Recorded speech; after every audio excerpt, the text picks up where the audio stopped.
Welcome to the Gritty Podcast. I am your host, Brian Call, and I'm joined by my brother, the Gritty Broman. How are you, Brent? Well, thank you. Today's podcast, we're just going to go over a little discussion on recent questions that have come in, going to the mailbag, basically. And we're going to tackle some of those questions. We're trying to do at least one of these a week so we can kind of stay up with that. Hopefully you get some new information today. Before we get started, I want to remind you, use the code GRITTY at Mountain Ops. Use the code GRITTY at Sissy Sticks. Get yourself some killer trekking poles. Heather's Choice, Seek Outside, Shelters and Stoves. You can use the code GRITTY at Alpaca Rafts with our buddy Mark at E-Scouting, Treeline Pursuits, Sheep Feet, bunch of them. Look at the description field on our videos. You'll find it all there. Click on those links, use those codes. They help us out, and they help our companies and partners out, affiliates out, and everybody wins. So if you like our content, please support us. Shop on all those codes, and that'll keep us going. All right, Brent, first question. The first question comes to us from Pass It On Outdoors. Another quality production from you guys. He's commenting on one of our bear series. I'm glad that I discovered the podcast last year, which in turn led me to these videos. When storing the meat in the stream like you do you visit it every day and dump blood that collects in the bags? I picked this question out because I've never thought about that. Okay, so we've talked about meat lots of times, so I'll try to keep it brief. When I put it in a creek, it's because I've kind of got no other choice, right? The temps are just so warm, and I've got an extended period of time ahead of me where I got to do something. My preferred method is to get the meat off the animal as quick as possible in hot situations. Get the meat off the animal as quick as possible. Where the bone is, I'm at least, if I don't take the bones out, I'm at least going to cut along the bone so I can lay out some of the meat so the bone is exposed so you don't get bone rot from the heat around the meat, around the bone rather. And I'm going to lay it down where it can get lots of cool breeze, or I'm going to hang it. It's okay to put it in the game bag and hang it.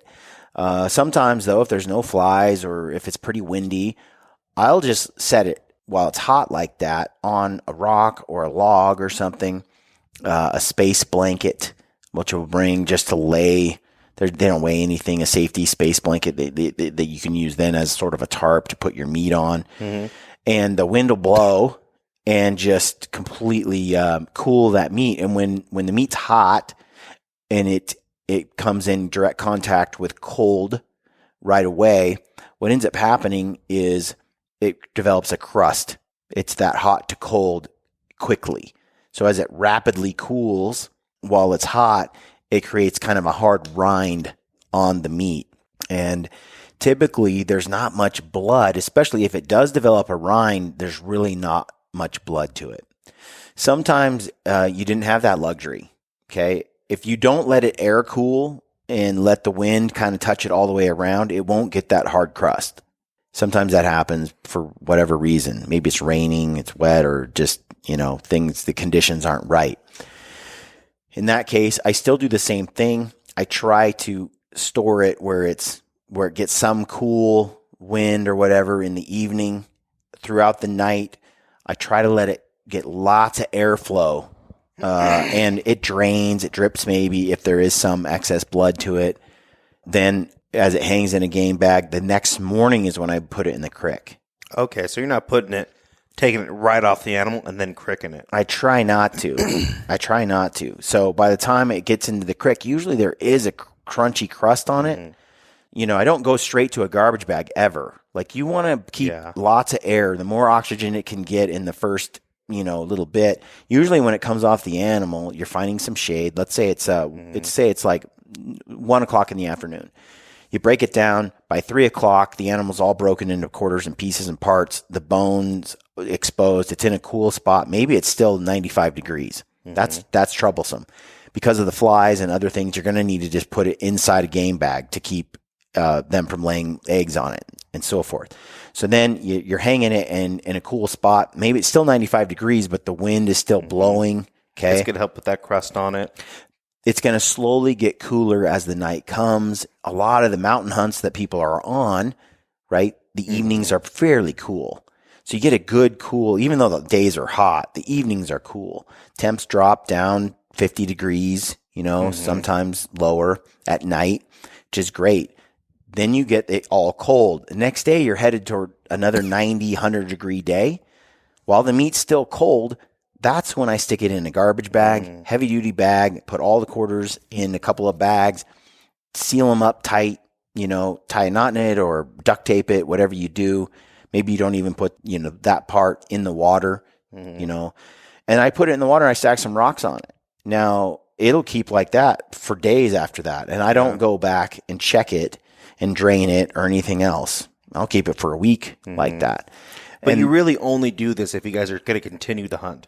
Yeah, and the water's got to be, like, most of it's mountain water, snow melt and so on. It's cold. It's almost always cold where we're hunting in mountain areas. But I've also put meat in without a garbage bag and without a game bag, right in the river for 4 or 5 days. Pulled it out. It's waterlogged. There's no more blood in it because the water washed it all out. The meat's fine for making burger, adding some fat. It's a little bland because it's been soaked in water and through a creek. But the meat's still good. It's still okay. It doesn't have the rich flavor that it would have if you didn't do that. But it's still preserved. It's still healthy. And some people actually like it because it doesn't have any gaminess to it at all. I think it needs some flavor, though, myself. So if you are desperate and you're in a hurry or you're on another animal, you can put it right in the bag, plastic bag. Although what you do, that is a major problem. You really don't put it into any kind of sealed plastic until it's cooled. But there have been times where I've let it cool. It's still pretty warm, though. You put it inside a garbage bag and drop it in the creek. The plastic doesn't want to let the heat go. Plastic sort of traps that heat. So sometimes what I've done is I've left it open, the top of the bag open, in the water, stack some rocks on the meat. But so there's some airflow out. So it's getting the coolness of the river, but it's also still got airflow inside. A little vent, and then I'll seal it later. In those circumstances, there's going to be more blood in the bag. You might dump it every couple of days or something. The most important thing is to get the meat cold as quickly as possible and then keep it as low temperature as possible. And when you achieve that, it'll last a long time. Really does. I think that answers the question. Yeah. Next question is about teepees. Wild curiosity. Regarding the teepees, how do you fight the condensation? I just got the Red Cliff, and everything was wet inside. Okay. Condensation really is climate, right? So when you set up your teepee, if it's really sealed tight to the ground, you're not going to get that airflow coming in, and you're going to get a lot more condensation on it, especially as you get hot in your mouth and your breath and your body heat come into the tent with someone else, with the hot air outside, right? But it's not as warm when you have a big gap. But if you have a 4 to 6 inch gap on the base of the teepee when you stake it down, meaning the pole in the center is a little higher and you have a little ring around it, we'll raise that up, and that way the airflow can come back and forth. But let's say the wind is blowing from one side, you can sort of stake down that side and leave the other side up, so you don't get totally blown out by airflow. The other thing that we'll do is we'll just stake it all up with a 4 inch gap around the bottom of the teepee, but then we'll throw like right next to where our sleep, we'll throw our backpack and some of our gear there, which then creates a little barricade. But around the other parts of it, there's lots of airflow. There's just not some blowing right on us. But airflow is how you compete with that. In certain conditions, when you got good airflow, you're still going to have some condensation. And when that happens, what we like to do is bring a stove. If the conditions are right, you just bring a stove, and it's 1.5 pounds or something for a U-turn, even a really small, like tiny one. It doesn't take much. On that earlier season hunt I did with Ryan and James on the bear, the first season hunt we did this year, they brought a stove. I did not. They ran their teepee with the stove because they didn't want to deal. They wanted to dry out that condensation. So when they went to sleep, they had their woods ready for the next day. They just turned up the fire, and just a little bit of heat, all the dampness is gone. Even their bags, when they got a little wet, it's gone. And it's nice because it's pretty chilly on a April morning in the mountains. I didn't bring it because I didn't want to carry the weight. I'm just one guy, not splitting it across two. I had the teepee to myself. But for me, I'm like, we're not generally, the way we bear hunt, we're not running gunning like maybe we do when we're elk hunting. Okay, so when we're elk hunting, we might wake up at 4 o'clock in the morning before the sun even comes up, take down our tent, stuff it in our packs, and start walking around because we never know where it's going to take us. We're listening for bugles. We're on the move, right? Bear hunting, we set up a tent that night. We often don't get up until 9 o'clock in the morning because the bears don't move at first light either. They're as lazy as we are. And so by the time the sun has come up, it dries it out. Any dampness that was in the tent by like 9:30 or 10, it's completely dry. So I don't mind. I don't let the fact that I get wet and some condensation going really bother me because it's just going to dry out in the sun within a couple hours. And that's how we handled it. And we only had to pack up once while things were still a little damp on the tent. No big deal. I mean, later in the day, I took the tent out, let it dry in the sun, put it back in. Didn't take long. We stopped for a few hours to glass. I'm like, all right, pull it out, let it dry, put it back in. But, I wouldn't worry about condensation. I don't worry about condensation too much. If it really is bothersome to you because you don't like your sleeping bag, for example, getting wet, you can go with a synthetic. I know when I was in New Zealand with Ryan, there's no wood to burn where we were at. I mean, it was like everything's green or wetter than hell. It was like, or it's a jagged, sharp rock. Yeah, and so it was really hard. And plus, there was a lot of people over the years that burned anything that was burnable. So everything's soaking wet, or it just was hard to have any kind of stove or fire in that situation. And the temperatures were snow on the ground, but hot days, and it created some pretty intense. And it's a humid place; it's an island. So we were fighting with condensation, and that condensation would get the foot of my sleeping bag, my Chilkoot sleeping bag, nice and wet, to the point where I was colder than heck at night a couple of times because the down was just toast because it kept getting wet on the sidewall, and we had no way to dry it out because we didn't have a stove. And if we did, we didn't have wood to burn. It was all rock everywhere, or like cedar bushes, that were green. So if I'm on a hunt like that, I'm going to bring a synthetic bag that even though it gets wet, it keeps me warm. And I have a few of those where they have a type of fill material that is a little heavier than my Chilkoot. But if things get wet, it doesn't matter. They can be soaking wet. I've crawled into that thing drenched from head to toe from a rain squall, made it inside, crawled inside, froze for 3 or 4 hours until my clothes dried by morning inside that sleeping bag. The rewarming drill that we've covered a number of times on this podcast, if you go back and listen to a couple of those, we did some with John Barklow, we did some without him on the same topic.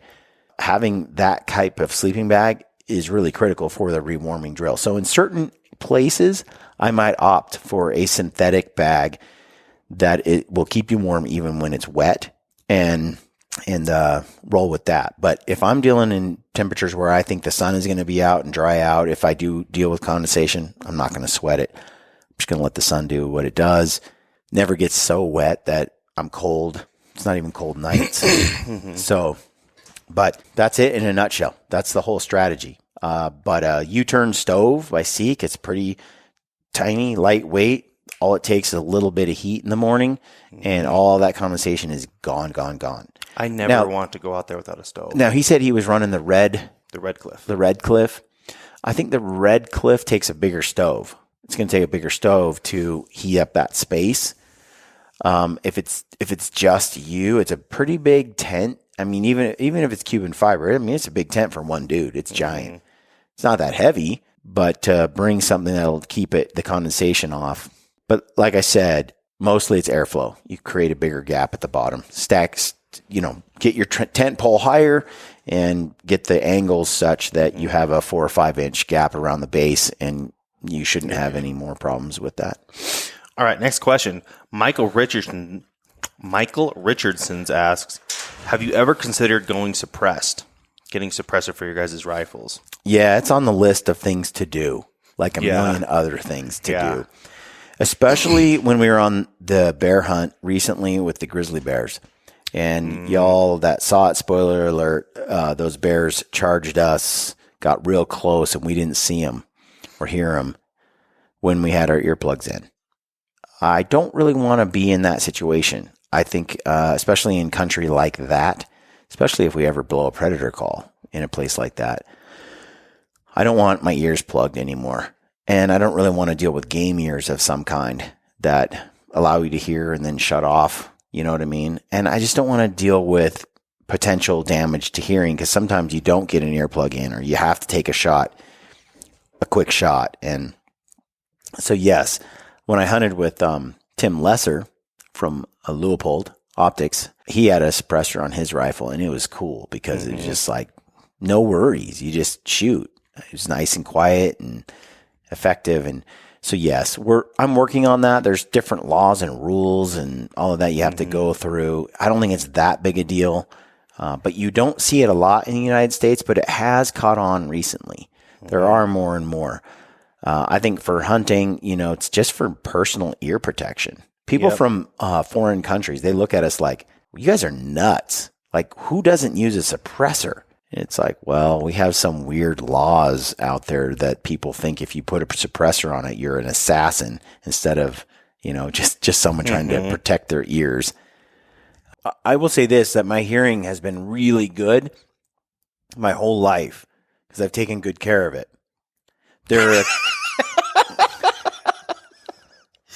Yeah. Until what? Until I had Chad shoot a foot away from my ear with a rifle with a muzzle brake on it, and the percussion deafened my ear for months.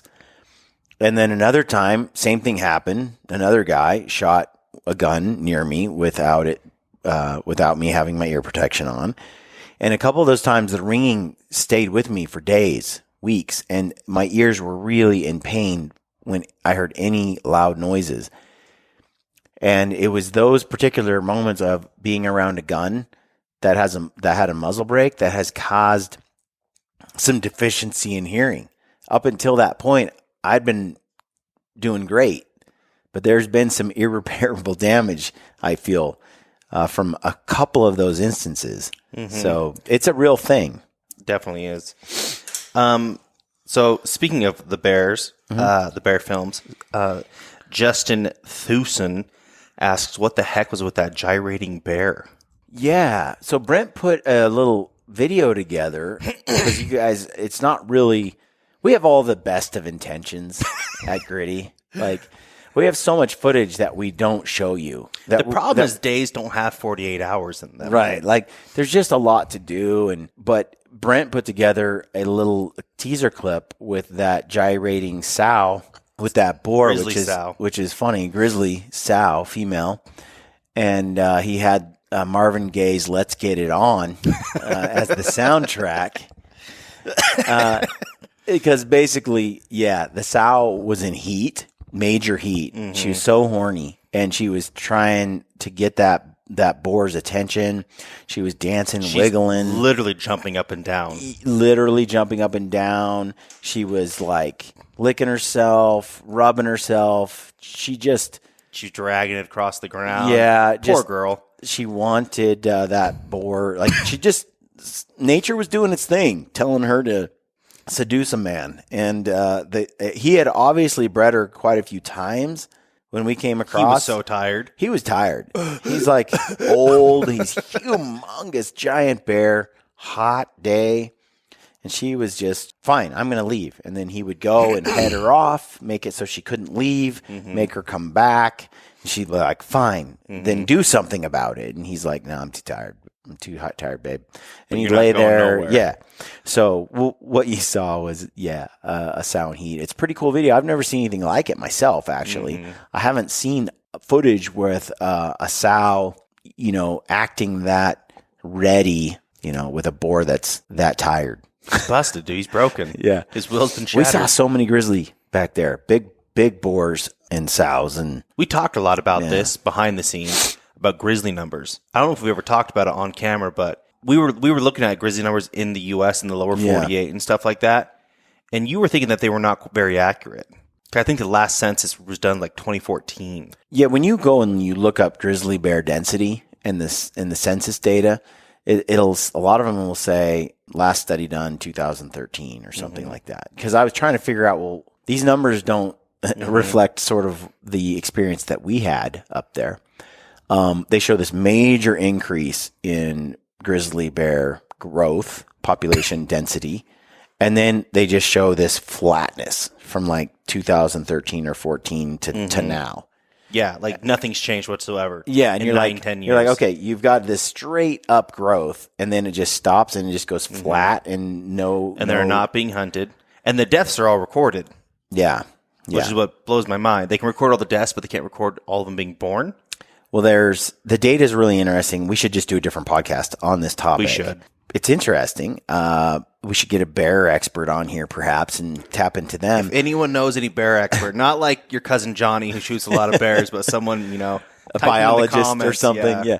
Ranella did a great podcast with a bear biologist years ago, a couple years back, that I really enjoyed. It was pretty eye-opening. But then I read other data that said the bear population was correct, that it hit a sort of a level that was acceptable, and everything beyond that was too much. And so the state agencies have just been shooting them. So they show how many get hit by a car, how many that get shot by people by agencies because of their behavior, how many get killed by like another bear or wolves. Do those states not realize how much a grizzly tag goes for? I know in Alaska, right? The guide fees and stuff it's a good revenue source. The lower 48 typically, with the exception of a few states, don't require guides. You can go on, you draw your tag, you can hunt it on your own. It's all on you, yeah. Yeah. But yeah, it would certainly generate a revenue source for the states, but they're dealing with, animal rights activists that are fighting really hard to prevent grizzly bear hunting.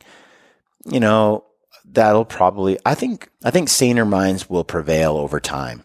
I could be totally wrong, but you look at black bear hunting, it's widely accepted. And I would argue over the last couple of years, 10 years, there's a wide acceptance of bear hunting, seeing bear hunting meat. I like to think that I've played no small part in that since I've been hunting bears. Think about how few, every year, dramatically less death threats on our videos. None. Zero. Like almost all comments. I think out of the 8 videos we put up, we had 2 where they called us a coward, go kill yourself. Yeah, but you got 8 times an average of 1,000 comments per video. That's 8,000 comments, and you got 2 animal rights activists get on there and tell us that we were scumbags. It's really dropping. That's like just numbers. It used to be the opposite. Yeah. There were coordinated attacks on my social media account by hundreds of people trying to shut my page down or just fill all my comments with hate.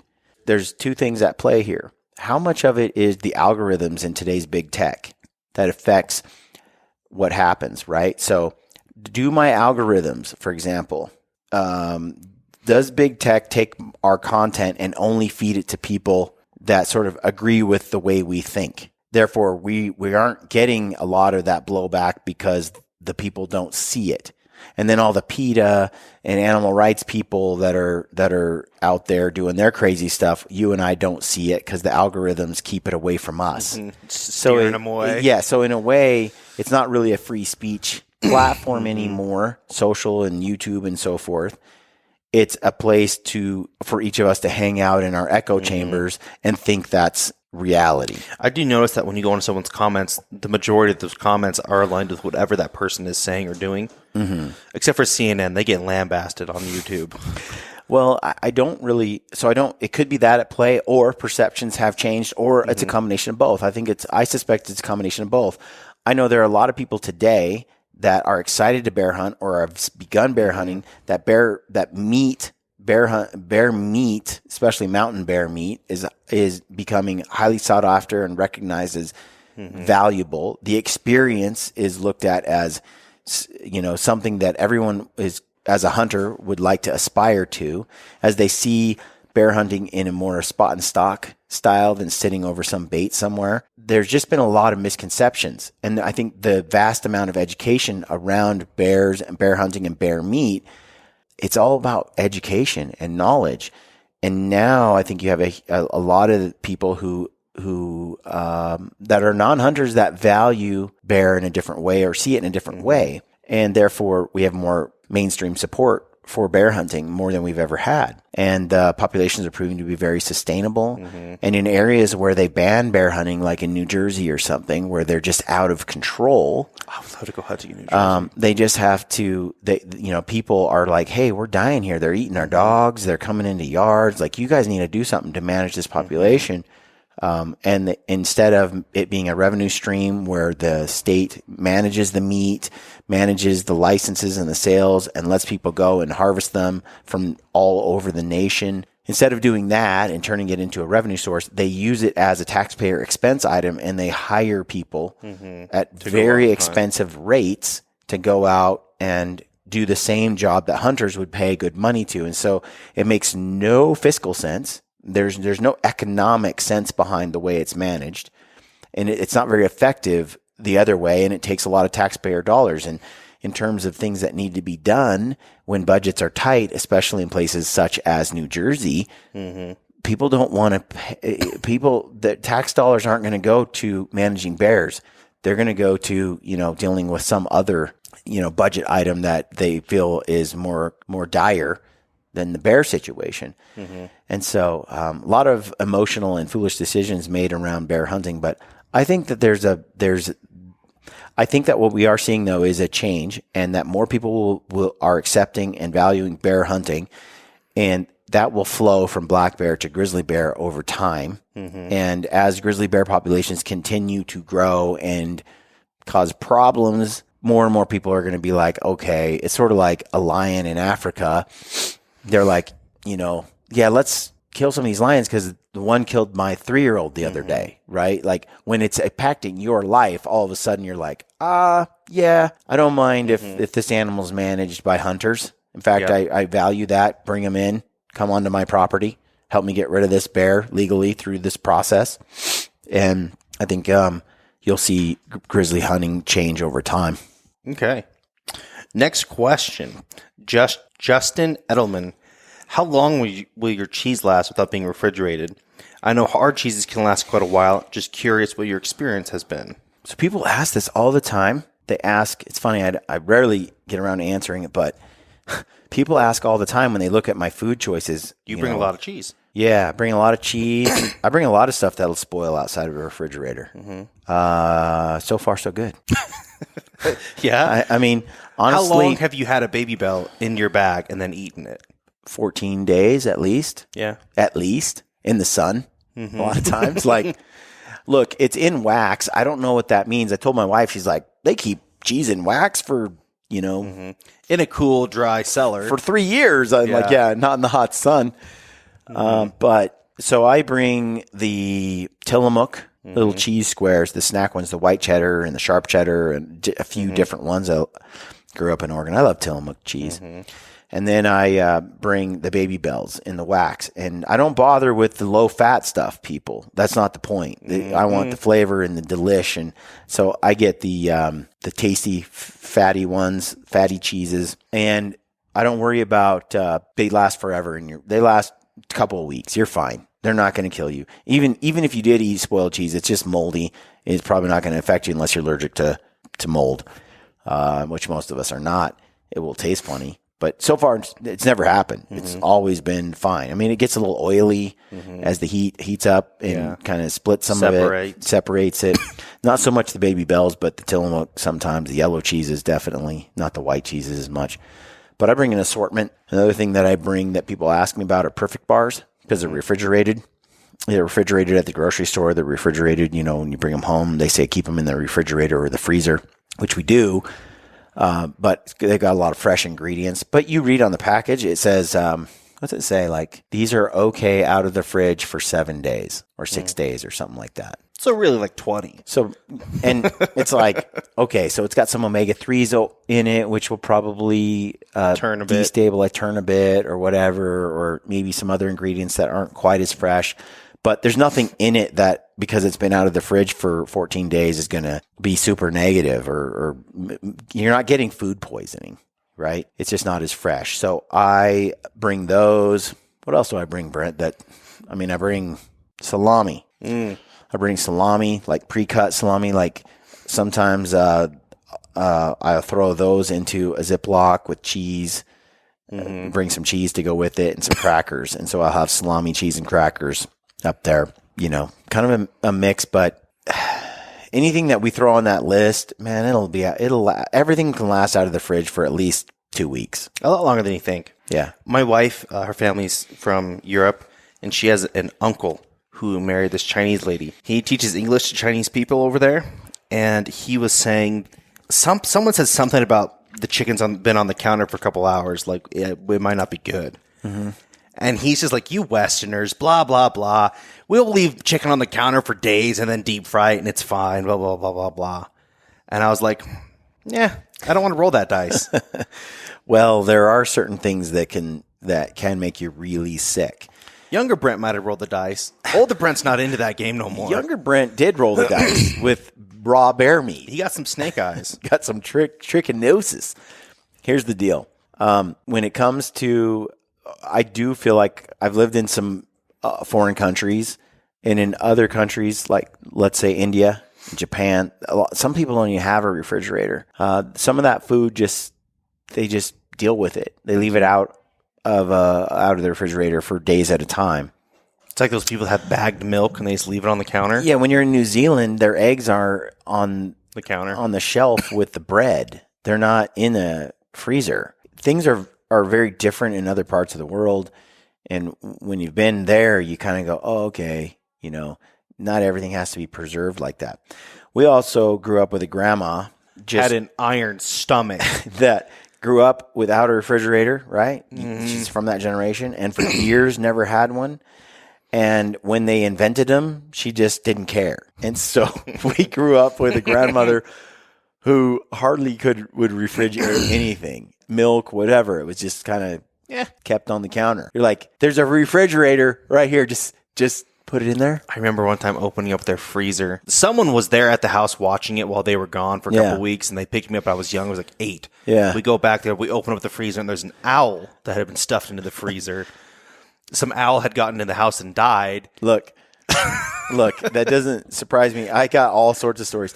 There was a time when we stayed at Grandma and Grandpa's cabin, and they're just rugged folks that grew up during the Depression. The Great Depression, and other worked in rock quarries as 15, 16-year-olds, like they really were miners and dirt farmers, like just really salt of tough. the earth. They're tough.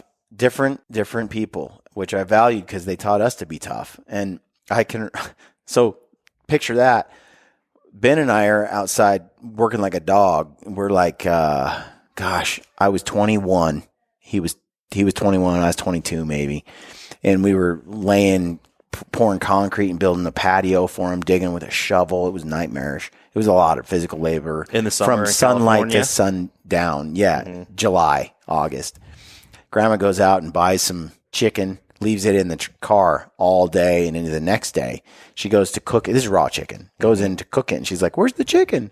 We're like, "It's out." Well, we figure out it's still in the car. Mm-hmm. We go get it, and we bring it in, and she opens it up and starts to cook it. I'm like, dude, it was like 120 degrees in that car all day, and the next day when she opened it up, you could smell it. It had gone. It was not good. And I'm like, Grandma, that's rotten. That's food poisoning. That'll kill us. We're not eating that. And she's like, no, it's fine. It's fine. And it was that sort of stuff with her. Sweet lady, though. And I remember this time she made biscuits and gravy, right? And so it had bacon grease and burger, and I don't know what else, some flour in there. It's a real old poor person's gruel. And she had made it, and it had some buttermilk in it and milk. And she had made this gravy, and it sat on the counter. We ate a little bit that morning. It was a little not tasty for me, but so it sat there all that night, and the next day we're working outside, and I'm outside and I'm digging some ditch, and I start smelling. It just smelled like rotten milk. And her nose was no good. It had died like a long time ago. And we're like, Grandma, we were smelling it from outside. I was like, Grandma, that sat on the counter all day, all night, and into the next day. This is a house with no air conditioning in California in the summer. I'm like, you can smell it. It's soured. We need to throw it. No, it's fine. We're going to eat it. It's all good. And me and Ben were like, so we go to Grandpa, and we don't want to offend our grandparents. We're respectful plus they're tough. And so I go to Grandpa, and we're like, Grandpa, man, can you smell that? Like, that isn't good. None of us should be eating this. He's like, it's fine, boys. We're going to be fine, So we're working, and you can still smell it. And so I'm like, this isn't. So then we all go in, we sit around the table, and there it is, and you can smell this soured gravy. Okay, it's got meat, burger in it, and rotten milk and other things now at this point. And we're sitting there, and I'm like, oh boy. And this woman, Grandma, could eat some stuff and be fine because she had for a long time. And I mean, I think your guts can adapt to some but if you're not accustomed to this stuff, not that it's good for you, but if you're not accustomed to it, it can really wreak havoc. It's like, I remember some buddies, like cousin Jeff, went down to Brazil and got real sick on the water, but they could drink it and they're fine, Yeah. So we're sitting there about to eat this gravy. We're getting ready to eat it, and I'm like, I'm not eating it. I'm not. And me and Ben were trying to figure out how we can tell our grandmother that we refuse. And Grandpa's like, it's fine. He's scooping it up, and he's getting there, and he's like, let's say a prayer over the food, a blessing over the food. So we do this blessing, and then he's like, all right. He starts cutting it open, and me and Ben are just sitting there. He's like, eat up, boys. And we're just like sitting there. I remember because Grandma would get ticked off if you know. Yeah, she got a little offended.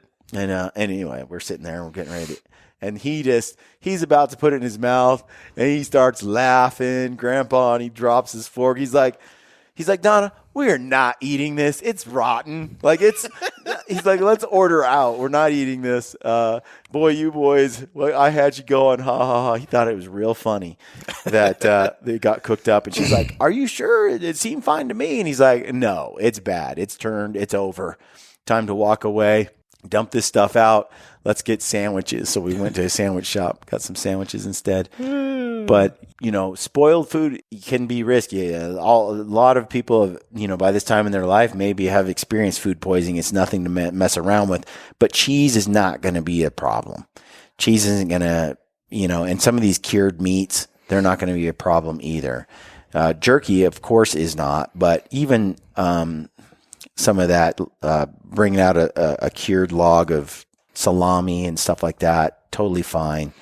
And your peanut butter bars and other things that need to be refrigerated, a lot of that's just fine. It'll last a few days. We did, bacon. Bacon will last. Cooked bacon will last weeks. Yeah. We'll smother it in peanut butter and jelly and put it on like some kind of crackers or bread. Bring bacon just because bacon's awesome. So, doesn't all have to be in the fridge. Next question. Joe Ettlinger. This is actually a question that he poses for Ryan. So I'll let you figure out if you want to answer it or how you want to answer it. Ryan, I know you're super paranoid about giving your spots away to the point where you don't even let Brian put the state in the title anymore. I am the same way. But is it possible to post a screenshot of a basin that excites you so we know what to look like on a satellite? Coming from the east, I'm not sure what exactly you're looking for.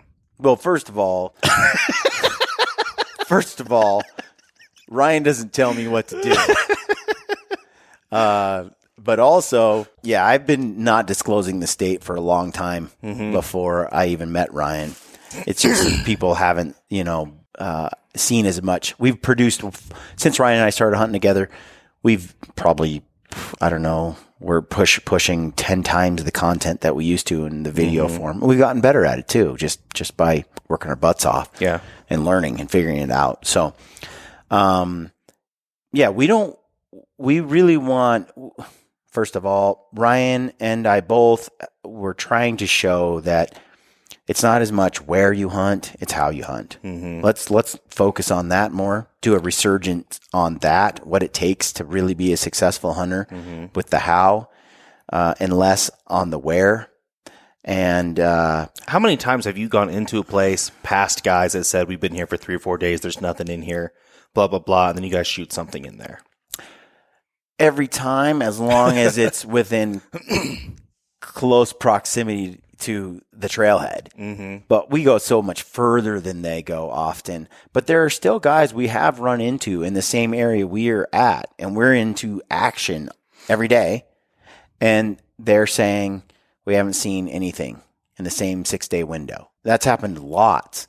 I would say that I've spotted 30% of the animals and stuff. Ryan has spotted the other 70% of the animals that are out there. And Ryan's just uncanny. He's good at it. Probably the best I've ever seen. But I'm not bad myself. And a lot of it is just spotting the animals. They're there. People just aren't persistent with the glass. They're just not persistent with, I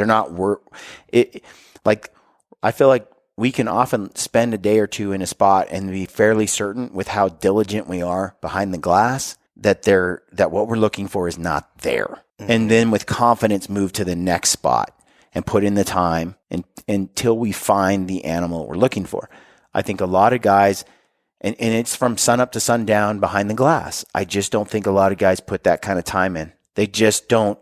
They're looking, they think they're looking, but I mean, are you just looking like a madman from morning till dark?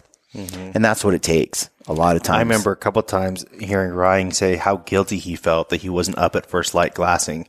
Right. Like as soon as we want to be out there every second that's available, we want to be looking, because a lot of times that animal we see only came out for 60 seconds and then went back in, and we happen to have the glass.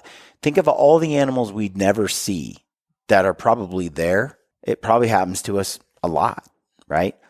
But I think it happens to others far more often. So again, I would say it has, there's more about the how than the where.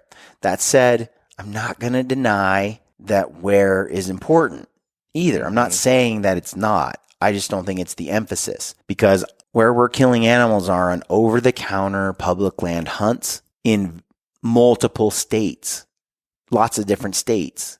And so if that's the case, that's telling you that an over-the-counter hunt, this isn't a draw tag. This isn't something that takes a lot of time or a lot of years to accrue points for. It's not leased private property, right?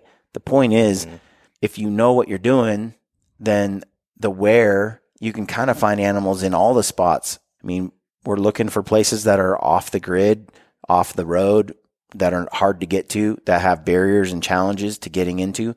And that's a lot of our strategy. And then we know, because there's just nothing back there, that we're going to have animals to ourselves, and then we're going to find older animals because other people aren't willing to go there to get them.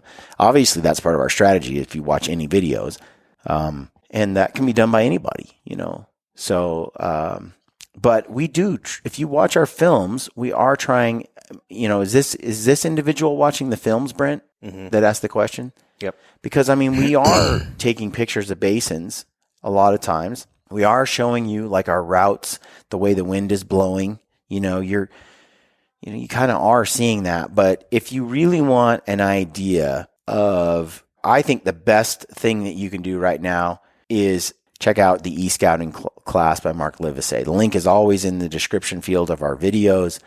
Honestly, if you take Mark's course and you just start finding public land, over-the-counter public land hunts, and you take what you learn from his course and you just find spots in the state you're targeting, and you find those areas that meet the criteria you're looking for, you're probably going to have a lot of hunts to yourself. You're going to get in there and you're going to find anything Ryan's going to teach you. Honestly, the Western Hunt Summit that Ryan puts on, Mark Livesey is one of the seminar. He does the seminars, one of the speakers. It's very in line with the course that he sells, his e-course, e-scouting course. And it's one of the most valued seminars, lectures that are presented at the summit. Mm-hmm. And it's available to you if you just log in and buy the class and use the code GRITTY because it helps us. Mark's a good friend of ours, but we get a kickback every time. So it's a win-win for everybody. You're going to learn a ton that's going to change your hunting forever. Mark's going to get paid and we're going to get paid, and allows us to keep doing what we do. I love the course, and I think if you take it and you just apply it, like I said, to any state where you're getting onto some public land where it's remote, you're going to be successful, or at least within your abilities that you currently have as a hunter, you're gonna do pretty good. All right, that's it for today. I hope you found that useful. We really appreciate the comments you guys leave. If you get a chance, leave us a comment. It tells everybody on YouTube that we make cool stuff. Like the video. That tells people that you like the content we produce. Subscribe to the channel. Appreciate all of that. And again, look at our links in the description field to find out how you can help out the channel if you like what we're doing. And that's it. Good luck on your hunts and stay gritty.